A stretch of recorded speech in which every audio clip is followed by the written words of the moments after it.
오전부터 내린 비에 온라인 성묘가 더해지면서 추모공원 등은 썰렁한 모습이었습니다. 귀경 정체는 새벽 1시 넘어 해소될 것으로 예측됐습니다. 하루 확진자가 나흘째 요일별 최다 집계됐습니다. 휴게소 선별검사소는 혹시 모를 감염을 우려한 귀경객으로 붐볐습니다. 중국 대형 부동산 업체 헝다그룹의 파산 가능성이 제기됐습니다. 지난 2008년 세계 금융위기를 부른 리먼 브라더스 사태 같은 후폭풍도 배제할 수 없다는 전망이 나옵니다. 파리바게트 배송 대체기사가 몰던 화물차의 연료 공급선을 누군가 고의로 절단하는 일이 벌어졌습니다. 경찰은 민노총 화물연대 소행 가능성에 무게를 두고 있습니다. 문준용 씨가 지난해 강원 양구군청이 지원하는 미술관 사업에서 7천여만 원을 받은 것으로 전해졌습니다. 당시 서울문화재단에서는 총 400만 원을 지원받았습니다. 요양원 실태 기획보도 오늘은 간병인 문제에 짚어봅니다. 자격제도가 따로 없는 간병인은 요양병원에 직접 채용된 것도 아니었는데 환자 가족들은 좋은 간병인을 만나는 건 복불복이라고까지 표현합니다. 러시아의 한 대학교에서 재학생이 총기를 난 사이 최소 6명이 숨지고 20여 명이 다쳤습니다.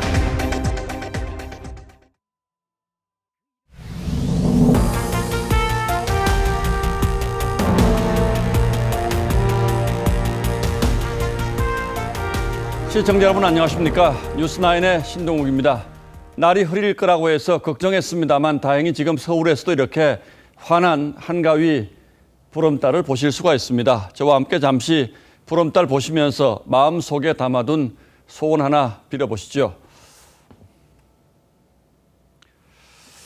자, 그럼 오늘 뉴스9은 고속도로 사정부터 점검해 보겠습니다. 오가는 사람이 줄기는 했습니다만 추석 당일인 오늘은 전국의 고속도로가 많이 막혔다고 합니다.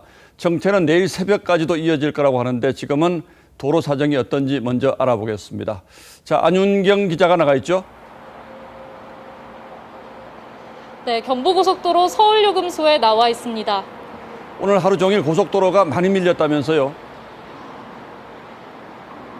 네, 귀경길 고속도로는 아침부터 극심한 정체를 빚으며 한때 부산에서 서울까지 8시간 30분이 걸렸습니다. 정체는 낮 3시에서 4시 사이 절정에 이르렀다가 서서히 풀리고 있지만 서울로 올라오는 상행선엔 여전히 통행이 원활하지 않은 구간이 남아 있습니다.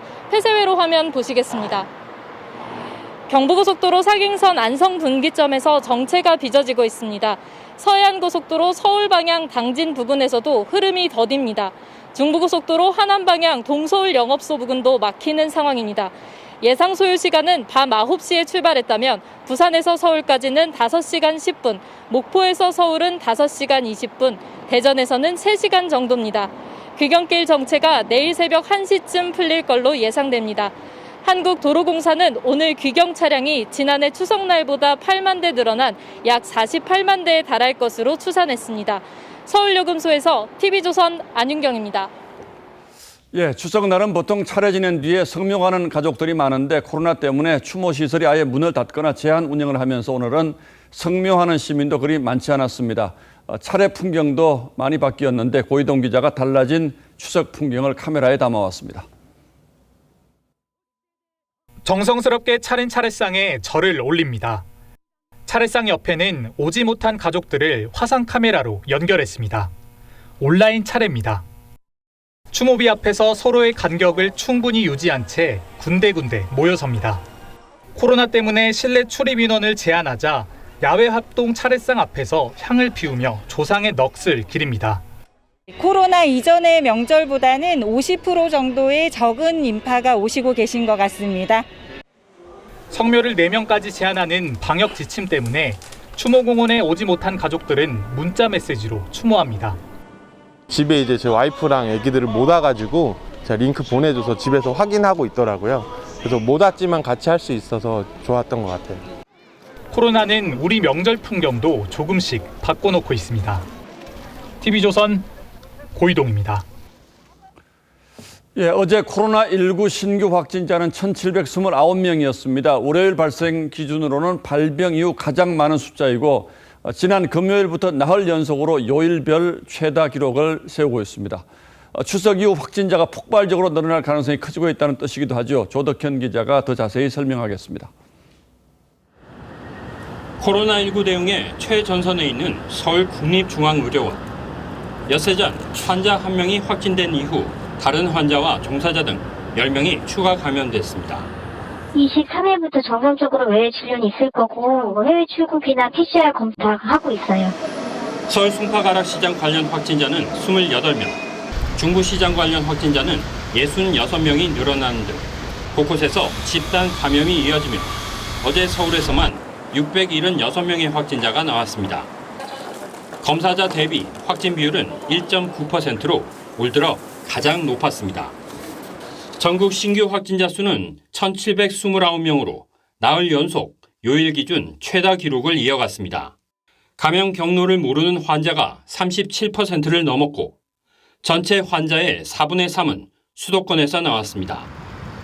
이동량이 늘어난 추석 연휴를 계기로 비수도권까지 확산될 가능성은 더 커졌습니다. 명절을 즐겁게 보내신 이후에 조금이라도 이상이 있으시면 바로 검사를. 백신 미접종자 577만여 명의 접종 예약률은 0.8%로 하루 새 0.3%포인트 높아졌습니다. 방역당국은 이들에게 다음 달 1일부터 모더나 백신을 접종할 계획입니다. TV조선 조덕현입니다. 심상치 않은 코로나 확진자 주위에 귀경길 곳곳에 설치된 임시 선별검사소에는 혹시나 하는 마음에서 코로나 검사를 받으려는 시민들의 발길도 이어졌습니다. 연휴 중에 왜 코로나 검사를 받으려고 하는지 신경희 기자가 선별검사소를 찾아가서 직접 물어봤습니다. 고속도로 휴게소 한쪽에 마련된 임시선별검사소. 코로나 검사를 받으려는 시민들이 줄을 섰습니다. 코로나 검사를 받고 싶은데 보건소 가기가 힘드니까 또 추석에는 안 할 거라는 걸 알고 있으니까. 서울역 광장 임시선별검사소에도 열차에서 내리자마자 코로나 검사부터 받습니다. 할머니 댁을 갔다 왔는데 요즘 코로나 시기로 가족들에게도 피해가 갈 수 있어서 예방 차원에서 한번 확인했습니다. 그래서 스스로 조심하는 게 좋으니까 KTX 타니까 누구를 만났는지는 모르잖아요. 내일까지 임시선별검사소를 운영하는 고속도로 휴게소는 모두 9곳. 방역당국은 귀경 이후 검사 수요를 감안해 서울역과 고속터미널 외 동서울 버스터미널에도 선별검사소를 추가로 설치했습니다. 일하러 가야 되기 전에 검사 받고 피해주면 안 되니까 직접. 방역당국은 고향을 다녀온 뒤 발열 등 증상이 없더라도 코로나 진단 검사를 받는 것이 좋다고 권고했습니다. TV조선 신경입니다. 예, 일단 규모는 상당히 커 보이는데 얼마나 심각한 상황인지 우리에게는 어떤 영향이 올지 지금부터 주원 현대경제연구원 경제연구실장께 직접 좀 물어보도록 하겠습니다. 자, 어서 오십시오. 예, 안녕하십니까. 자, 마침 이제 추석 연휴 중이어서 2008년 리먼 사태의 악몽이 떠오르는데 일단 헝다그룹이라는 곳은 어떤 곳입니까? 지금 중국 건설사 중에서는 자산 규모는 거의 한 1, 2 정도 다툴 정도고 2021년 포춘지 500대 기업 중에 한 122 정도. 예. 상당히 규모가 큰 회사로 알려져 있습니다. 그렇군요. 중국 부동산 시장이 사실 2019년부터 계속 떨어지기 시작했거든요. 올해만 들어서도 이제 새로운 주택 가격, 신규 주택 가격이 한 20% 이미 떨어져 있는 상황입니다. 그러니까 부동산 시장에 대한 투자를 많이 했는데 주택 가격이 떨어지니까 결국은 부동산 가격이 떨어지니까 이런 위기가 왔다 이렇게 보는군요. 자, 그런데 제가 처음에 리먼 사태 악몽이라는 표현을 썼습니다만은 결국은 이제 부동산 문제 리먼 사태도 부동산 금융이 연쇄 부실해지면서 일어난 사태인데 어떤 차이가 있습니까? 리먼 브라더스 사태는 파생 금융 상품이라는 게 엮여 있어요. 그러니까 모기지 상품을 서프라임 모기지 상품을 근거로 해서 금융기관들에게 이제 파생 금융 상품들이 막 퍼졌고요. 그리고 이제 그 금융 상품들이 미국 내에 국한된 게 아니고 유럽에도 전 세계적으로 그러다 보니까 이제 서로 엮이면서 그게 이제 글로벌 위기로 왔는데 이번 이제 헝다그룹의 어떤 그 디폴트 우려는 사실 중국 내에 거의 국한됐다고 보시면 됩니다. 헝다그룹에 문제가 생기면 한국에 있는 부동산을 팔려고 할 것이고 그래서 우리 부동산 시장에 영향을 미칠 것이다 이렇게 전망하는 분도 있는데 그럴 가능성도 있습니다. 가능성도 충분한데 일단은 좀 우리가 두 가지로 나눠봐야 될 것 같습니다. 그런 부정적 효과의 연쇄 효과와 그 다음에 이제 대체 효과인데.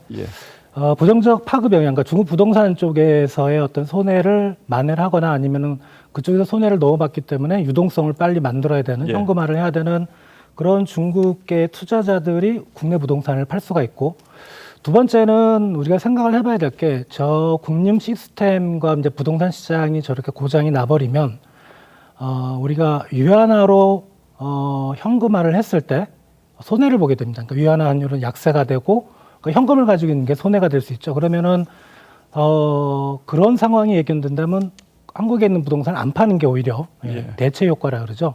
중국은 어쨌든 이제 국가가 산업을 상당 부분 통제하는 시스템인데 이 헝다그룹이라는 큰 회사의 파산 위기를 그냥 두고 보고만 있지 않을 것이다, 이런 전망도 있습니다. 이건 어떻게 보십니까? 오로지 이제 경제적인 관점에서 본다면 당연히 정부가 개입하는 게 맞는데 부채 규모가 너무 큽니다. 뭐 GDP의 한 1~2% 정도 중국에 차지하고 있고요. 그래서 뭐 중국 정부가 개입할 가능성도 충분히 뭐 미국 시장에서는 그렇게 예견을 하고 있는데, 단 한 가지 최근에 이제 중국 내의 어떤 사회적 가치, 방금 말씀드렸던 건 경제적 가치 부분이고요. 사회적 가치를 보면 이제 뭐 아이돌 규제라든가 그다음에 사교육 규제라든가 이런 사회적인 기강의 문제를 계속 걸고 넘어가고 있거든요. 그래서 좀 소수의 의견이지만 그냥 시범 케이스로 파산하게 둘 것이다. 부동산 시장에 대한 경고를 또 꾸준히 했었고요. 그렇다면은 그런 사회적 가치를 중국 정부가 중요시한다면 파산의 가능성도 좀 충분히 있다, 이렇게 생각이 듭니다. 알겠습니다. 뭐 걱정을 완전히 놓을 수는 없는 그런 상황이군요. 알겠습니다. 주원 실장님, 오늘 말씀 잘 들었습니다. 감사합니다.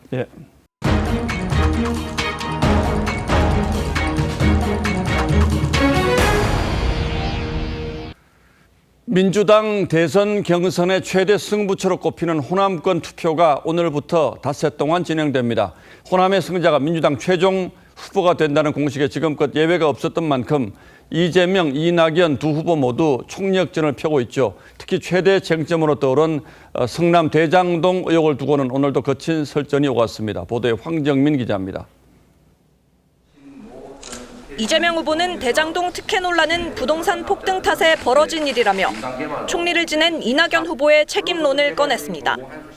당시 집값 폭등으로 예상 개발 이익을 2배 이상으로 만든 당사자라며 부패 야당의 허위 주장에 부하 내동하고 있다고 주장했습니다. 추미애 후보도 이재명 후보를 측면 지원했습니다. 야당 후보의 논리를 가지고 개혁 후보를 저격을 한 바가 있는 거죠. 그러자 이낙연 후보는 나를 끌어들여 내부 싸움으로 왜곡하지 말고 국민 의구심이 신뢰로 바뀔 때까지 설명하라고 반격했습니다. 이낙연 비판으로 위기 탈출을 시도한다거나 대장동 문제는 정치가 아닌 수사가 필요하다는 비판도 제기됐습니다. 연휴 내내 전남과 전북을 튼 이낙연 후보는 위험한 후보론 본선에 질 수 있다는 걸 부각시키는 데 힘을 쏟았습니다. 결선 투표까지 가보자. 이것도 호남다운 결단이라고 생각해요. 좀 더 판단 자료를 가지고 제대로 판단을 하자.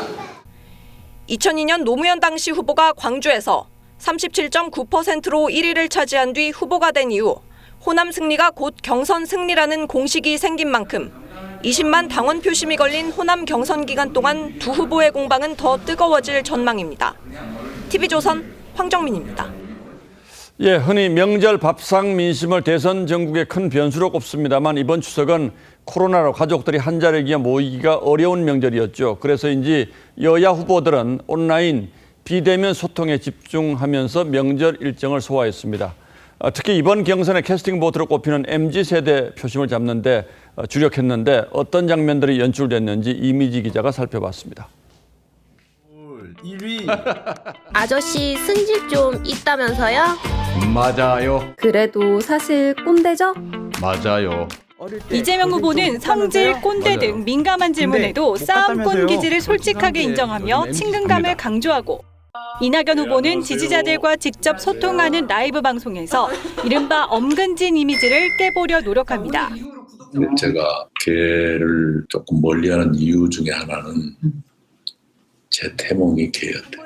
마켓 출한 이름으로 각종 패러디를 모으는가 하면 MZ세대들이 주로 이용하는 플랫폼에서 30초 인터뷰로 공약도 소개합니다.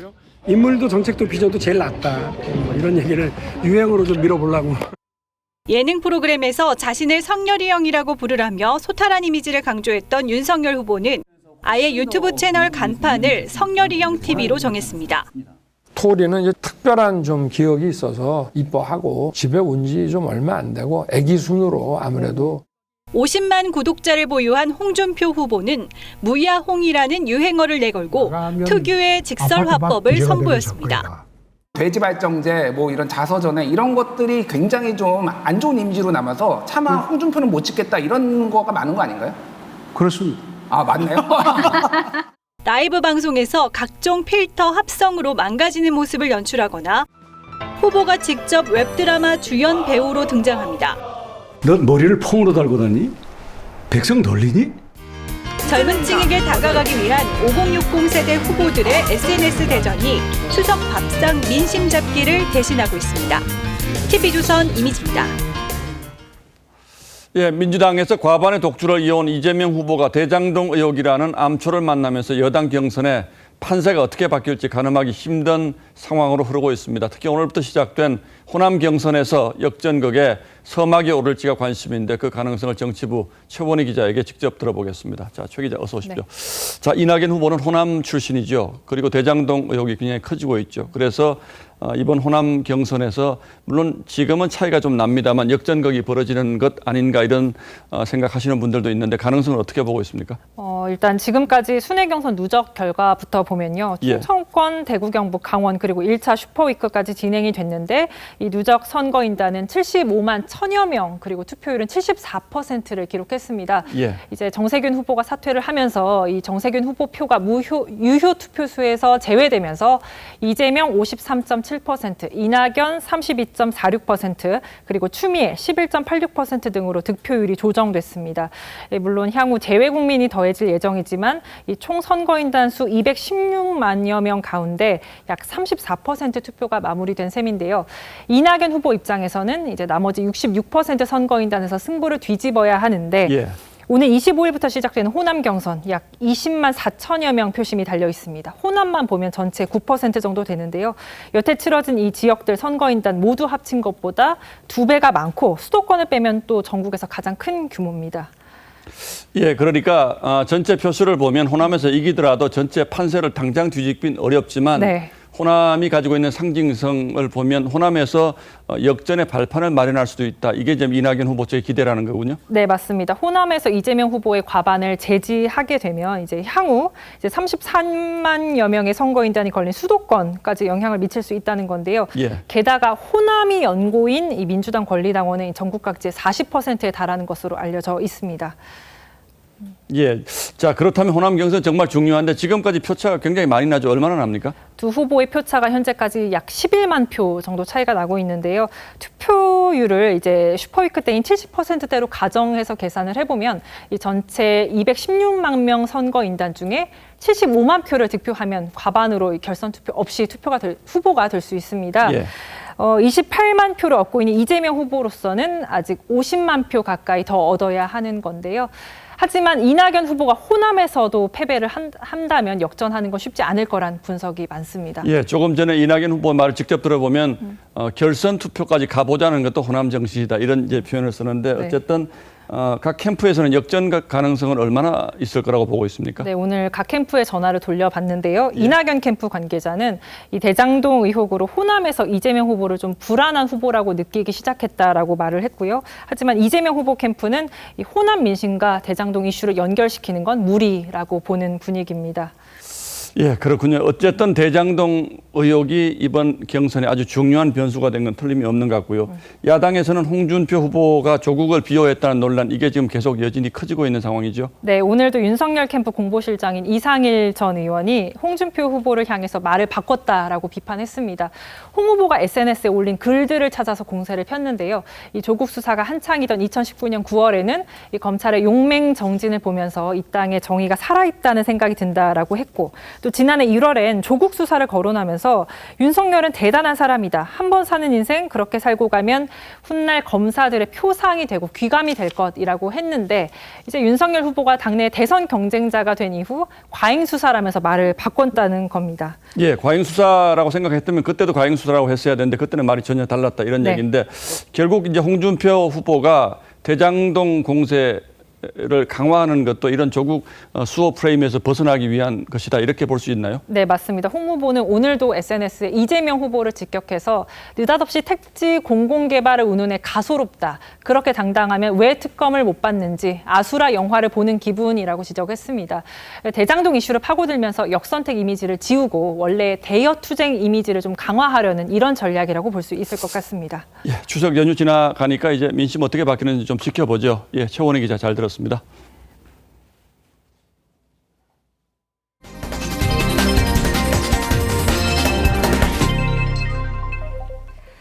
지난해 추석에 비하면 가족 간 만남이 많아진 명절이었는데요. 여전히 가족 만남이 어려운 마을이 있습니다. 한 달 전 태풍 오마이스로 주택 100여 채가 부서지고 물에 잠긴 포항 죽장면 얘긴데요.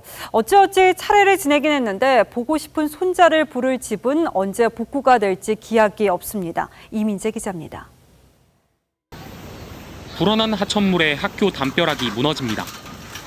산사태가 경찰차를 덮치고 출동한 헬기가 거센 물살에 고립된 농민들을 구조합니다. 이곳 포항 죽장면 일대는 지난달 태풍의 여파로 주택 123채가 부서지거나 물에 잠겼습니다. 한 달이 지났지만 마을 곳곳에 수해의 여파가 남았습니다. 집안이 내려앉아 부서진 집은 복구는 엄두도 내지 못한 채 방치됐습니다. 딸이 이제 못 살가니까 살 데가 요 집을 못 사. 이 안에 물 다 차. 주민들은 추석 명절에도 자녀들의 방문을 말려야 했고 일부 주민들은 간단한 차례만 지내고 뿔뿔이 흩어졌습니다. 바쁘게 막 이래 하려면 버글버글 했는데 지금은 거의 뭐 이 물 난리를 인해 갖고 사람들이 인적이 완전히 끊긴 상황이네 보니까 저도 보니까 많이 사랑합니다. 예. 추석인 오늘 새벽부터 내린 가벼운 비에도 수해 주민들은 가슴이 철렁합니다. 난 또 손자도 보고 싶지만은 오라 소리로 못 한다 카이요. 추석을 무슨 추석 얘기 사는 게 이게. 정부가 지난 6일 마을 일대를 특별 재난 지역으로 선포했지만 삶의 터전을 빼앗긴 주민들은 우울한 추석을 보내야 했습니다. TV조선 이민재입니다. 명절이 더 고달팠을 이들은 또 있습니다. 추석 연휴에도 학원가를 전전한 취업 준비생인데요. 끼니를 때울 문연 식당을 찾는 것도 일이지만 이 가뜩이나 좁은 취업문이 더 좁아진 상황에서 고향 방문은 잠시 미루고 책을 잡는 것이 그나마 마음이 편하다는 게 이들의 속내입니다. 한지은 기자가 현장을 다녀왔습니다. 서울 노량진 학원가. 점심시간이 되자 취업 준비생들이 몰려 나옵니다. 시험이 얼마 안 남았기도 하고 그리고 막상 내려가도 공부 그냥 계속하고 있을 것 같아가지고 공부하려고 나와 있어요. 주변에 맞은 사람이 별로 없더라고요. 그래서 좀 걱정이 되긴 하지만 그래도 안 할 수 없는 상황이라서 그래도 마스크 쓰면서 열심히 준비하고 있습니다. 노량진 학원가의 식당 골목입니다. 평소 학생들이 많이 찾는 곳이지만 추석을 맞아 식당들이 문을 닫으면서 골목에는 적막감이 감돕니다. 노량진 학원가 명물인 컵밥거리도 대부분 문을 닫아 문을 연 가게 앞은 서서 끼니를 때우는 취준생들로 문전성시입니다. 할머니랑 보고 싶은데 시험 잘해가지고 좋은 모습으로 가야지 않을까. 코로나 장기화에 공무원 시험 경쟁률이 갈수록 치열해진 것은 취준생들의 불안감을 키웁니다. 불안하긴 한데 그래도 저희의 인생이 걸린 일이니까. 추석 명절도 취준생들에겐 또 하나의 고단한 하루였습니다. TV조선 한지은입니다. 가정폭력과 불화 등으로 집을 나와 홀로 지내는 가정 밖 청소년에게 명절은 반갑지 않은 날입니다. 생활비를 벌기 위해서 일을 나가야 하는 경우도 많은데 이들을 보호해줄 청소년 쉼터마저 충분하지 않은 게 현실입니다. 권영석 기자가 이들의 이야기를 들었습니다. 가정 불화로 지난해 말 집을 나온 18살 김모군. 김군은 명절에도 친구나 가족을 만나러 갈 수 없습니다. 생활비를 마련하기 위해 명절에도 일을 해야 하기 때문입니다. 초밥집에서 일하고 쉬다가 이제 치킨집 배달 출근해. 월세까지 해서 다 되긴 못해도 100만 원 나가는 것 같아요. 집을 나온 지 7년째. A양은 명절이 되면 우울감까지 느낍니다. 갈 곳이 있고 만날 사람이 있는 것 그런 거에 이제 부러움도 느끼고 우울하거나 그런 감정을 느끼는 거는 여전한 것 같아요. 이런 처지의 청소년은 지난해 기준 2만 명이 넘지만 청소년 쉼터는 전국 134곳, 수용 인원은 1,370여 명뿐입니다. 그마저도 코로나 확산으로 쉼터 정원이 줄어들었고 일부 쉼터는 비용 문제로 문을 닫아야 할 상황입니다. 구억으로 찾으러 계속 다녔었는데 당연히 9억에 강남에서 찾기는 부동산에서 힘들잖아요. 전문가들은 쉼터 확충에 그치지 않고 안정적인 주거 지원과 진로 교육이 필요하다고 조언했습니다. TV조선 권영석입니다. 파리바게트를 상대로 한 민주노총 화물연대의 파업이 일주일째 이어지고 있습니다. 이 공장은 대체 기사를 동원해서 빵 배송의 차질을 최소화하고 있는데 영업 방해와 폭행이 전국에서 속출하고 있습니다. 비노조원이 몰던 빵 배송 트럭의 연료 공급성이 절단되는 일까지 불거졌습니다. 경찰은 민노총 연관성을 조사하고 있습니다. 박건우 기자입니다. 한 남성이 트럭 아래로 몸을 굽히더니 잠시 후 반대 방향으로 사라집니다.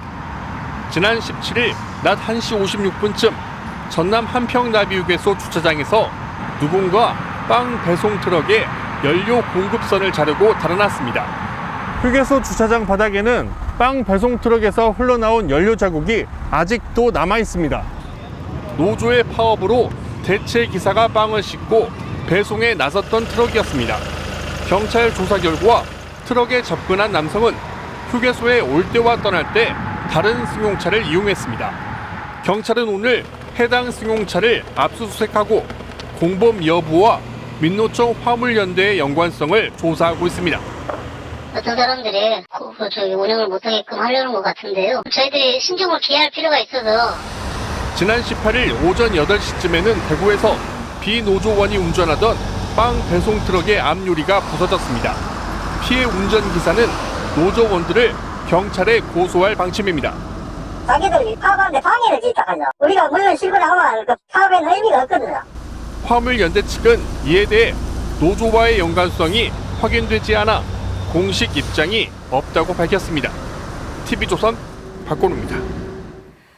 정부에서 다양한 지원금을 받아 논란이 됐던 대통령 아들 문준용 씨가 지난해 강원도 양구군에서도 7천만 원을 지원받은 사실이 알려졌습니다.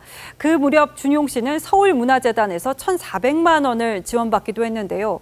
물론 대통령 아들이라고 해서 정부 지원에 불이익을 받아서는 안 되겠지만 정부 지원을 두고 자영업자 아우성이 이어지는 상황에서 이런 논란이 반복되는 게 일반 국민 눈에 어떻게 비춰질지는 한번 되짚어볼 부분이 아닐지요. 보도에 박경준 기자입니다.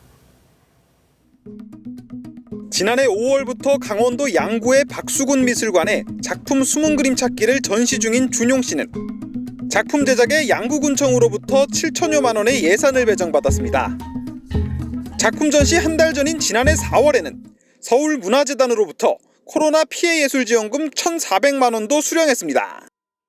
당시 준용 씨는 3건의 전시가 취소되는 등 불확실한 상황이라며 피해 사실 확인서에 적었고 6대1의 경쟁률을 뚫었습니다. 7천여만 원의 예산 지원이 결정된 시점에 코로나 지원금까지 받은 걸 놓고 국민의힘 윤석열 후보 측에선 세계적 예술가인데 왜 국민 혈세로만 지원받느냐, 비판에도 아랑곳하지 않고 조롱하듯 전국에서 지원금을 받았다는 비판이 제기됐습니다. 최근 2년 동안 준용 씨가 정부 지원금 또는 공공예산을 받은 총액이 1억 7천만 원 이상이란 집계도 공개됐습니다. 엄선미 박수근 미술관장은 작품성과 예산 등을 고려해 내가 준용 씨를 추천했다며 정치적 고려나 외압은 없었다고 했습니다.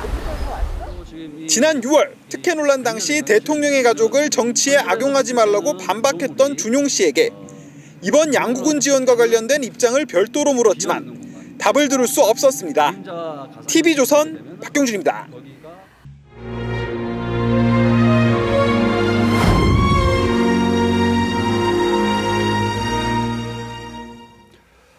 100세 시대 노인 요양 실태를 점검해보는 추석 특별기획. 오늘은 흔히 노인 학대의 가해자로 몰리는 요양보호사들의 얘기입니다. 알고 보니 이들도 저임금과 고용 불안 그리고 각종 갑질에 시달리는 을이었습니다. 결국 요양 서비스의 질을 높이기 위해서는 이들의 처우 개선이 시급하다는 게 저희 취재기자가 내린 결론입니다. 장혁수 기자가 보도합니다. 인천의 가족경영 요양원에서 무더기 해고된 요양보호사들은 모두 계약직입니다. 우리는 A급 필요 없다. 그러면서 요양보호사를 앵벌이라 그래, 앵벌. 그렇게 인격적으로 무시하고. 다른 시설의 요양보호사들도 늘 고용 불안에 시달립니다. 고용 촉진 수당이라고 수당을 준 것 같아요. 그 바람에 이때 선생님들 계약 날짜가 되면 다 계약 만료를 시키는 거예요. 휴일이나 야간에도 일을 하지만 수당은 고사하고 최저임금을 조금 넘는 임금조차 제대로 못 받는다는 조사 결과도 있습니다. 반면 코로나 확산으로 노동 강도는 더 세졌습니다. 휴가도 못 나가요. 생명이 많이 있는 것이라 우리가 한번 나가서 이걸 걸려 들어오게 되면은 몸과 마음은 지쳐갑니다. 이동하는 게 굉장히 힘들어요. 그렇기 때문에 근글겁게 질환 직원들이 참 많거든요. 이런 희생에도 불구하고 일부 시설이나 서비스 이용자는 갑질 횡포를 부립니다. 빨래 청소뿐만이 아니죠. 가족들의 가사 활동, 심지어 생일상, 잔치상, 제사상까지. 성폭력에 노출되는 경우도 있습니다. 설거지하는데 계속 와서 뒤에서 끌어안고 막. 가족 대신 황혼을 보살피는 요양보호사들. 사명감 하나로 버티기에 열악한 처우와 사회적 인식의 벽이 높아 보입니다. TV조선 장혁수입니다. 요양병원에서 노인 환자들을 돌보는 간병인 문제도 심각하다는 게 이번 취재로 드러났습니다. 정신적, 육체적 능력이 떨어지는 환자들이 간병인들로부터 학대를 당하는 경우가 종종 있는데 이 간병인들이 요양병원 소속이 아니다 보니 병원 측도 나몰라라 한다는 겁니다. 환자 가족들은 좋은 간병인을 만나는 게 무엇보다 중요하다고 입을 모으는데 이 문제를 해결하기 위한 방법은 없는지 최민식 기자가 취재했습니다. 뇌졸중 후유증으로 요양병원에 입원했던 A씨는 2년 전 간병인으로부터 얼굴을 수차례 맞았습니다. 말 안 되는 두드럽게. 폭행 후유증으로 뇌출혈에 발작까지 일으켰던 A씨는 이후 병원을 옮겼지만 다른 간병인으로부터 또 폭행을 당했습니다.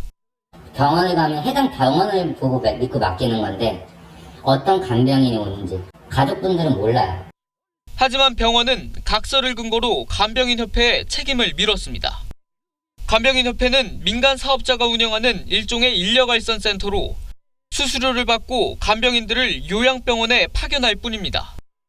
잔소리하거나 어떤 압박을 가하면 그냥 나가는 것만인 거예요. 그만두고 다른 협회에 들어가도 다른 협회는 또 모르잖아요. 간병인을 요양병원에서 직접 채용하고 관리할 필요성이 제기됩니다. 간병비 급여화를 통해 간병을 제도권으로 끌어들이면 간병 인력에 대한 체계적인 교육과 지도 감독이 가능해집니다. 다만 간병비를 건강보험 재정으로 부담하자는 사회적 합의가 이뤄져야 합니다. 우리가 우리 가족을 안전하게 사회적 돌봄을 받도록 안심하고 싶다면 거기에 대해서 충분하게 지불할 의사를 가져야 되는 거죠. 자격제도가 없는 간병인은 전국적으로 몇 명이 활동하는지 공식 통계조차 없습니다. TV조선 최민식입니다. 전기차 배터리는 성능이 70% 아래로 떨어지면 바꿔야 합니다. 이렇게 버려진 배터리는 방치하면 환경 오염을 초래하기 때문에 폐배터리 처리 문제가 또 다른 고민거리인데요.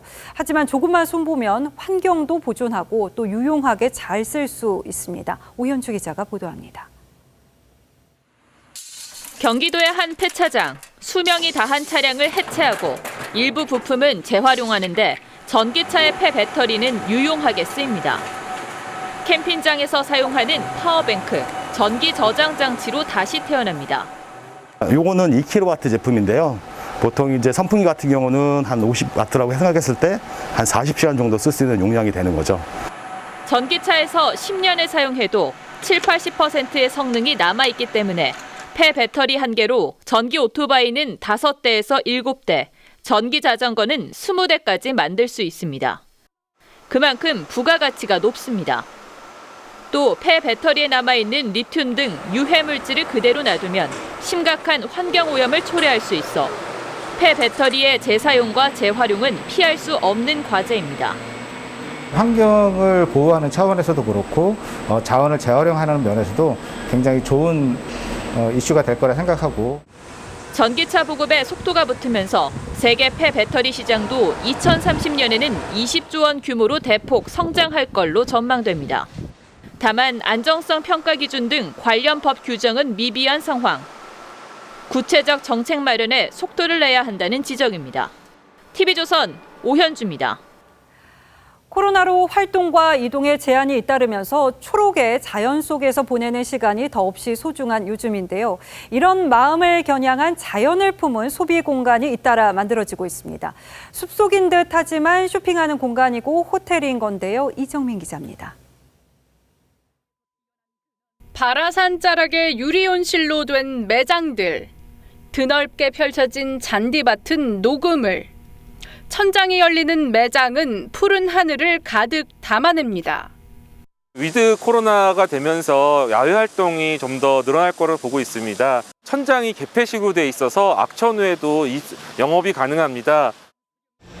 자작나무 산책길로 둘러싸인 아울렛에선 사람들이 소풍을 온 듯 쇼핑을 즐깁니다.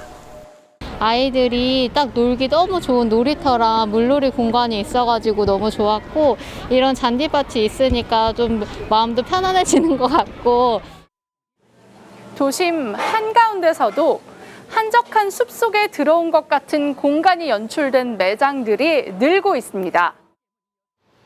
강남 한복판의 이 카페는 중정을 채우는 식물과 나무들이 마치 숲에 온 듯한 느낌을 주고, 푸릇푸릇해서 뭔가 숲속을 들어가는 기분이 살짝 들고 보면서 눈도 좀 편안한 게 좀 힐링을 좀 받고.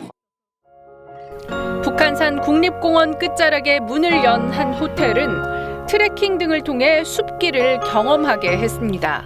코로나가 준 가장 큰 변화가 야외 활동 증가와 실내에 있는 많은 건물들도 자연 친화적이거나 또 숲속에 있는 것 같이 나무를 많이 심고. 코로나 사태가 장기화되면서 일상 속 작은 휴식도 자연 속에서 보내려는 사람들이 늘고 있습니다. TV조선 이정민입니다. 충남 태안 앞바다에 1000개의 튜브가 띄워졌습니다. 이동의 자유를 표현한 작품인데요.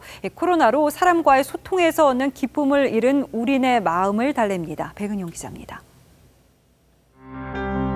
사람들이 하나로 연결된 수십 개의 붉은색 튜브를 옮깁니다. 해변가에 한데 모아진 1000개의 튜브. 파도에 밀려 바다 한가운데에 띄워졌습니다. 튜브의 자유로운 왕래를 꿈꾸는 사람들의 희망을 담았습니다. 배낭을 메고 국경을 넘고 싶고, 비행기를 타고 어디를 가고 싶고, 해변에서 뛰어놀고 싶고, 그 튜브의 목적은 정말로 그 자리에서 탈출하고 싶은 욕구거든요. 작가는 그동안 자연에 의해 해체되고 변이되는 작품들을 만들어 왔습니다. 지구는 캔버스가 되었고 바람, 물 등 자연은 붓이 되었습니다. 자연이 만들어 놓은 그런 그 형태에 대해서 더 집중을 하고 그렇게 나타나는 모습들이 사실은 더 아름다워서 나의 의지는 별것이 아니구나라는 그런 깨우침을 얻을 때가. 집 한 채 분량의 조선시대 기와를 해변에 펼치고 밀물과 썰물로 제3의 드로잉을 이끌어냈습니다. 안동 밀밭에서는 연막탄을 이용한 바람 드로잉이 만들어졌습니다. 자연이 개입해서 만들어 놓는 어떤 그 제3의 물성을 보고 싶기 때문이에요. 그런데 늘 그것이 더 옳았고 더 좋은 결과를 가져왔다는 거죠. 인간은 자연 앞에서 미약한 존재지만 희망을 포기하지 않는 한 미래를 꿈꿀 수 있다고 믿습니다.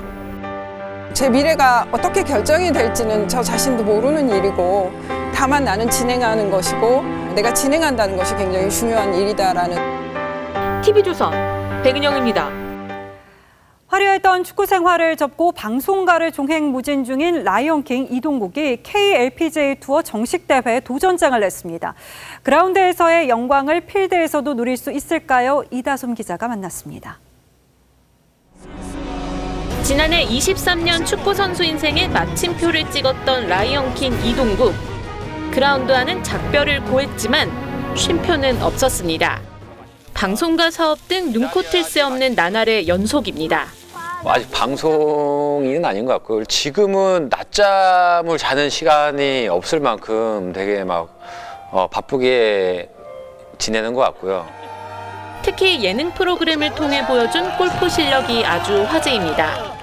최저타 73타를 기록했을 정도로 소질도 있고 프로그램을 통해 골프의 매력에도 흠뻑 빠져들었습니다. 프로암 형식의 KLPGA 정식 대회에도 출전합니다. 대회가 열리는 골프장에서 좋은 기억이 많았던 만큼 자신감은 충분합니다. 아일랜드 CC를 예전에 몇 번 가봤었는데 그래도 80대 초반은 쳤던 기억이 있어서 한 80개를 목표로 갈 생각이에요. 잘 치면 70대도 들어올 수 있겠죠.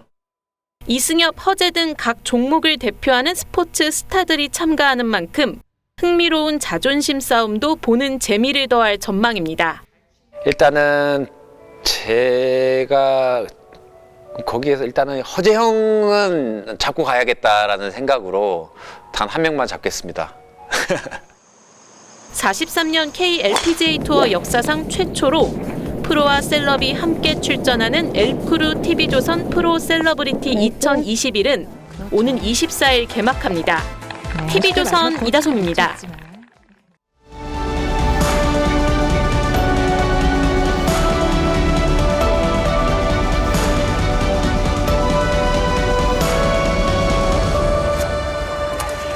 우리 막둥이부터 줄란다.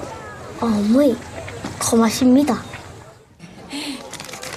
김수환 추기경은 어릴 적 국화빵 팔러 가는 어머니를 따라 장터로 나서곤 했습니다.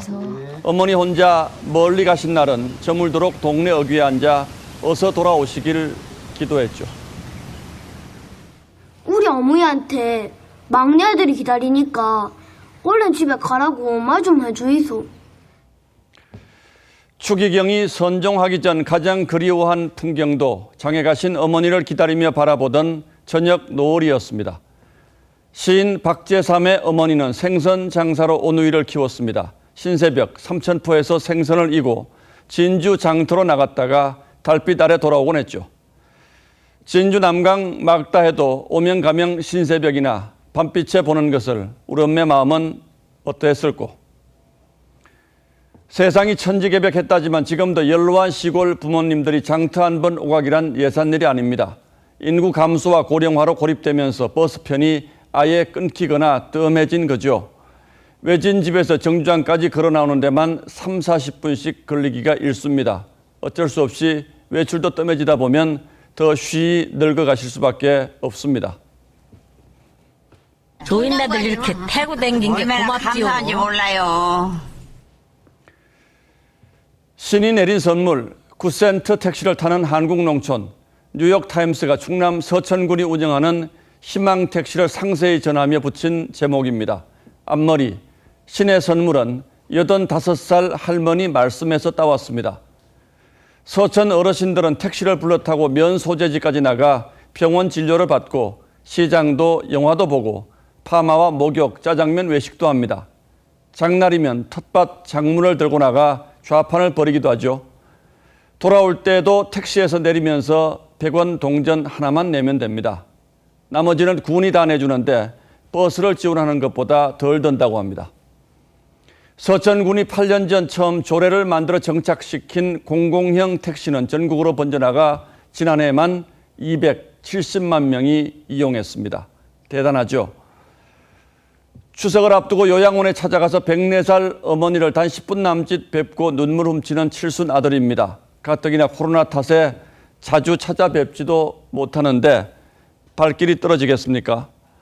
오늘 내일 고향집을 나서 돌아오는 자식들 마음도 그리 다르지 않을 겁니다.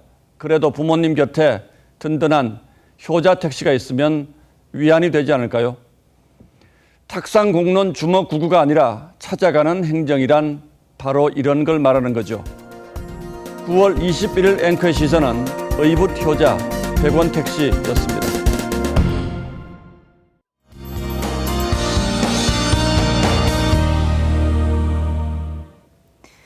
비가 그쳤나 싶더니 다시 북서쪽에서부터 비구름이 다가오고 있습니다. 중부 지역부터 비가 시작돼 연휴 마지막 날인 내일은 전국 대부분 지역으로 확대되겠습니다. 특히 밤사이 중부와 전북 지역을 중심으로 시간당 30mm의 강한 비가 집중되겠는데요. 돌풍, 천둥, 번개, 우박까지 동반되는 곳이 있겠습니다. 비는 비교적 짧고 강하게 내린 뒤 내일 낮이면 대부분 그치겠습니다. 귀경길 비를 피해서 이동하실 분들은 늦은 오후에 이동하시는 게 좋겠습니다. 내일 중북부 지역은 서울이 24도 등으로 비교적 선선하겠습니다. 다만 그 밖의 대부분 지역은 30도 가까이 오르면서 다소 덥겠습니다. 연휴가 지나고 주 후반부터는 대체로 맑은 날씨가 이어지겠습니다. 날씨였습니다. 2021년 추석날 전해드린 뉴스9는 여기서 모두 마치겠습니다. 시청해주신 여러분 고맙습니다.